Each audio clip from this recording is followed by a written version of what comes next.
Hey everyone, can you guess what kind of pie we're gonna make today? Come on.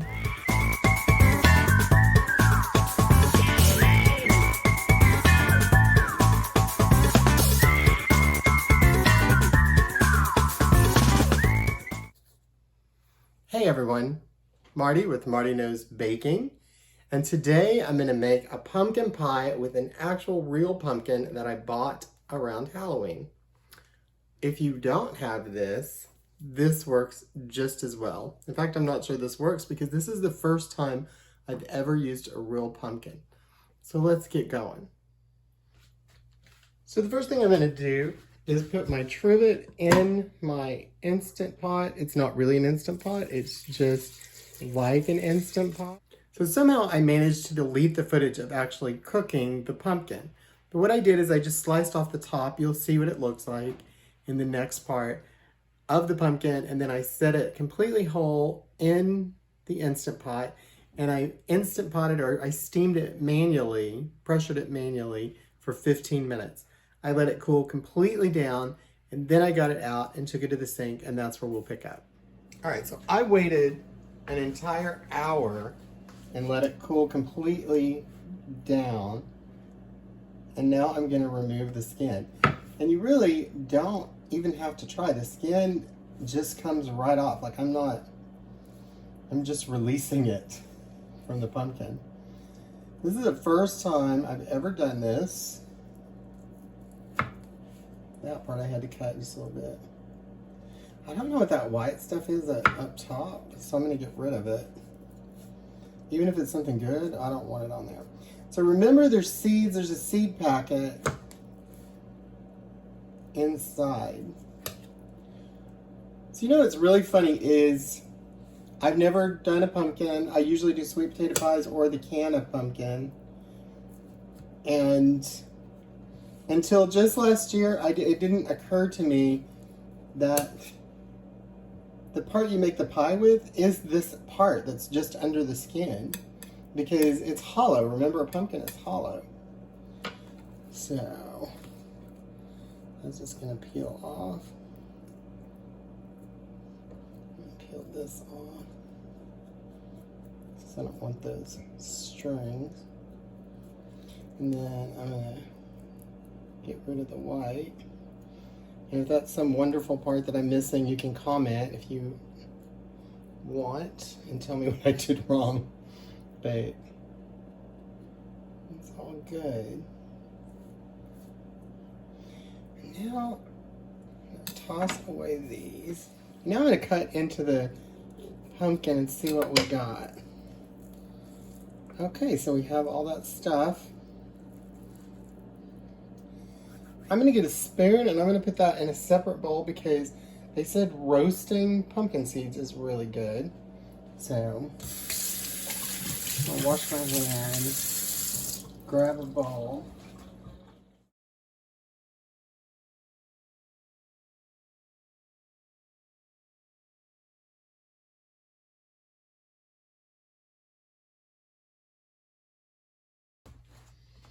Alright, so I've got these seeds and the rind saved. I'm going to cut these into strips a little bit and see if I can't get rid of this.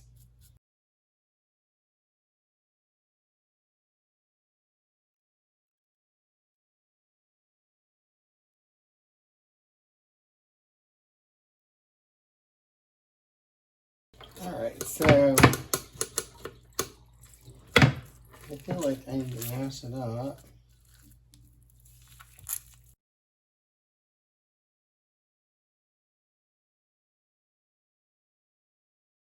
Alright, I'm super anxious to see how this plays out. Okay, so I got that pumpkin all scooped out. It made 2 cups of pumpkin. And for the hassle, unless it tastes just really wonderful, I would just use the can, honestly. I'm going to use a cup of sugar. That is a teaspoon of allspice and a teaspoon of cinnamon. I'm going to use 1 cup of milk, 4 eggs. I'm going to soften the butter. And then I'm going to put it all in a jar and get it blended up in the blender. While I'm softening my butter, I'm going to go ahead and do my eggs.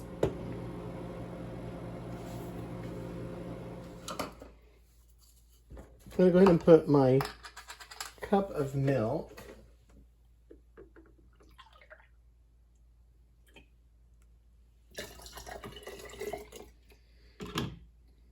I'm going to go ahead and put my cup of sugar.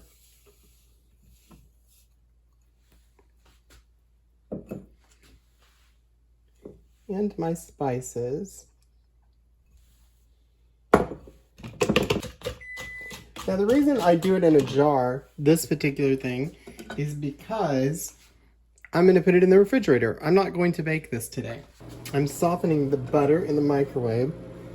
I'm going to go ahead and add this pumpkin.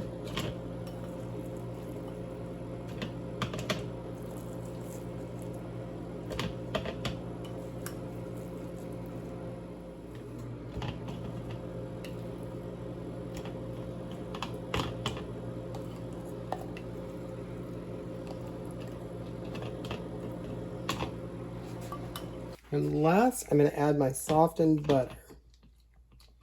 And that is going to fill this jar almost to the top.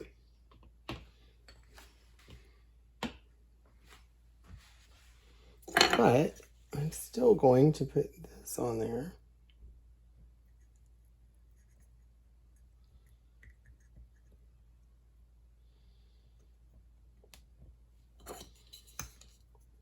Remember to line your gasket up really good.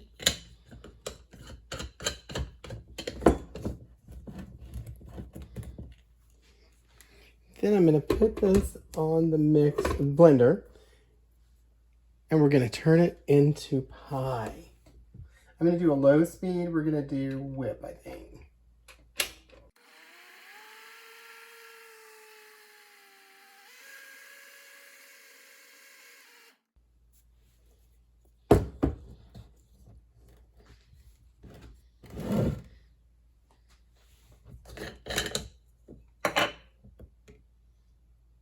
And that is perfect. I'm going to put a lid on my pie.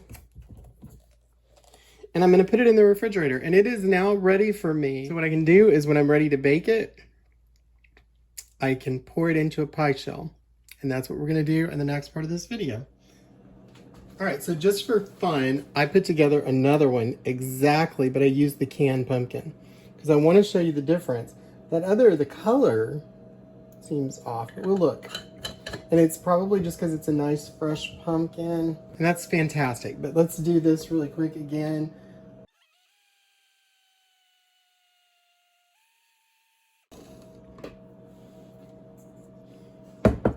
Let's compare them.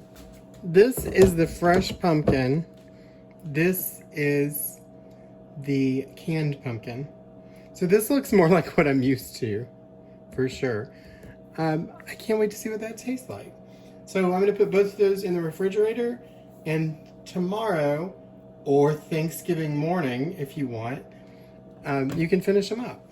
Okay, so it's tomorrow, and we're going to make the pie crust for those pumpkin pies that we put together a couple minutes ago, or yesterday for me. This pie crust is great. My mom and grandmother were both excellent bakers. They made great pie crust. They never measured anything, and so I could never duplicate it. Last Christmas, my mother said I've been writing stuff down, and so she gave me the measurements that she said were the closest she could come up with. She'd been measuring. So she would still add a little bit, but just basically watching herself, this is her recipe. So basically this pie crust has flour, Crisco or shortening, I just use generic shortening, salt, and water. It's cold water, so I put ice in mine. It's only 1/3 of a cup, so I'm going to measure it out when it's time. All right. We're going to start with 2 cups of flour and 1/2 a teaspoon of salt. And I'm going to put my mixer on and just turn it on really low and let it mix that up so the salt gets incorporated and the flour gets going. And now to that, I'm going to add 3/4 of a cup of shortening.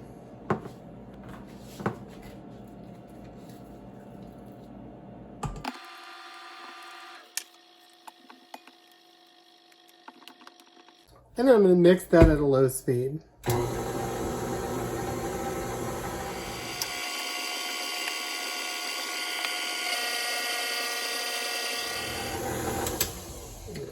Scrape off some of this that's building up. Looking great though.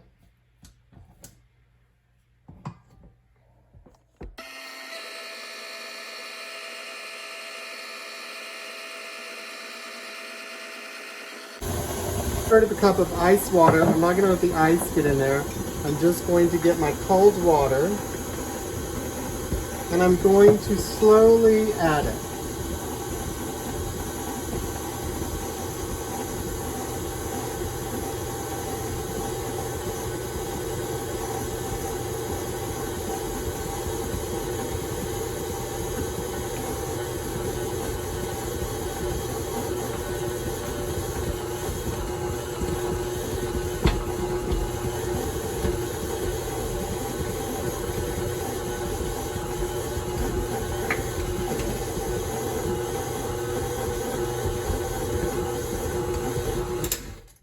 And my pie crust should be done.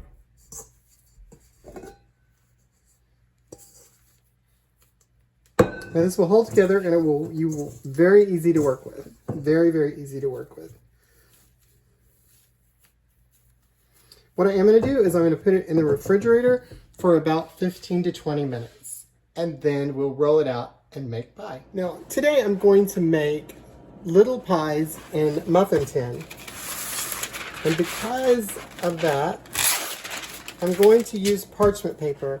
I'm going to cut little strips so that I can line each one crossways with them so I can easily get my little pies out. The little pies are delicate and most of the time they slip right out, but just in case, I'm going to cut little strips.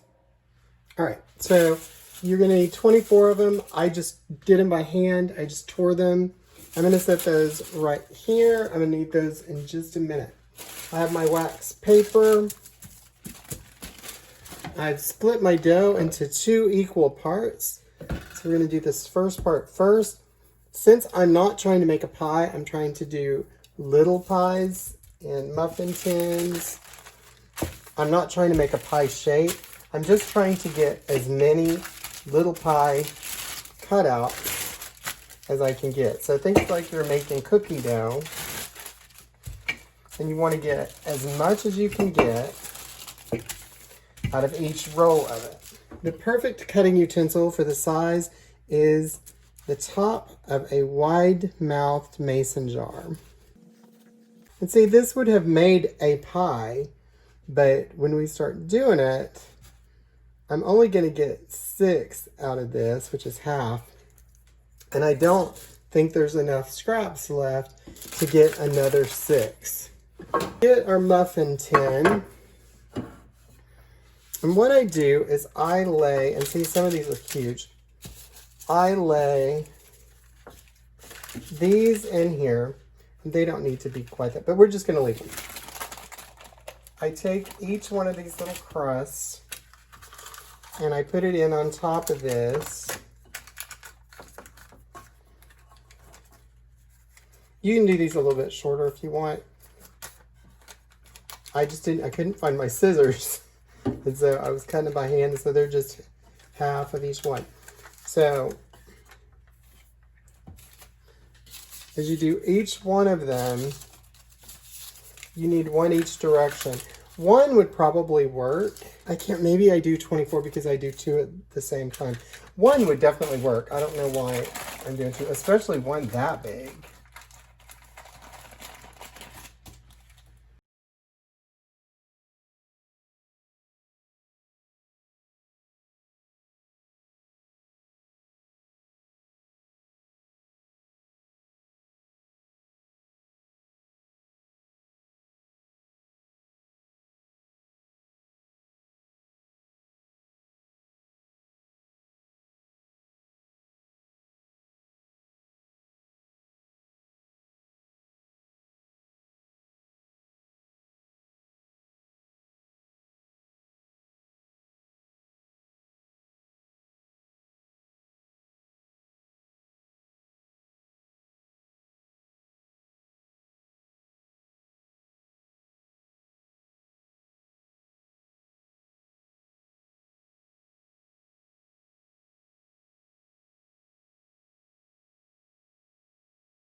So now I'm going to fill them up. I'm going to get the pie that I made yesterday and I'm going to shake it really good.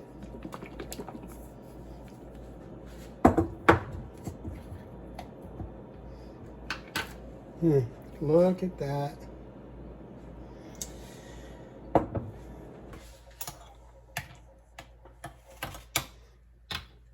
At least at the beginning, I'm going to use a measuring cup. And I'm just going to fill them up to where I would normally fill them in a big pie. It takes about 1/4 of a cup to fill each one of them up.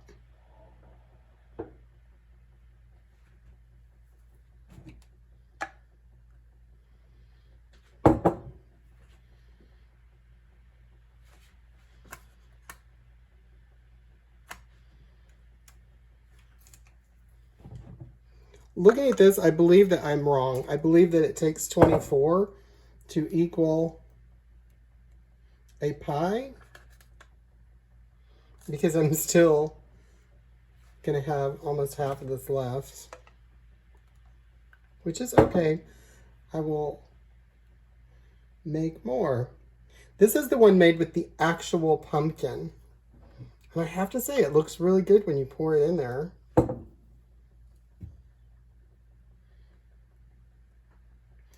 Now, I spilled a little bit, not too bad. I'm going to clean that up really quick.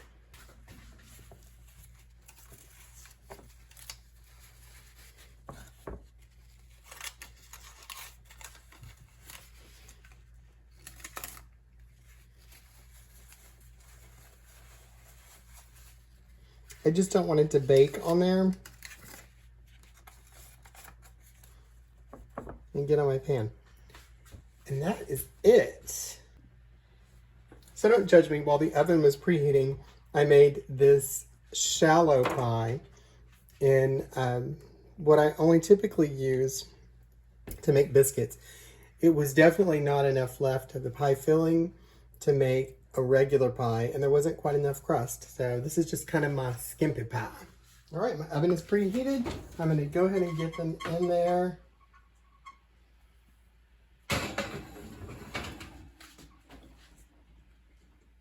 Put my sad little pie, which will be delicious, I have no doubt. It's just going to be shallow. Set the timer for 40 minutes. I'm going to set the timer for 40 minutes. It'll probably cook between 50 and 60. I'll see you then. All right, so at 40 minutes, the little pies were totally ready to come out. You see, you just stick a toothpick in them, and if it comes out clean, then they're totally fine. These were ready at that point in time. The little pie was not. The shallow pie was not. It will probably be ready at 45 minutes, maybe even 50. A regular deeper pie takes about an hour. So the small pies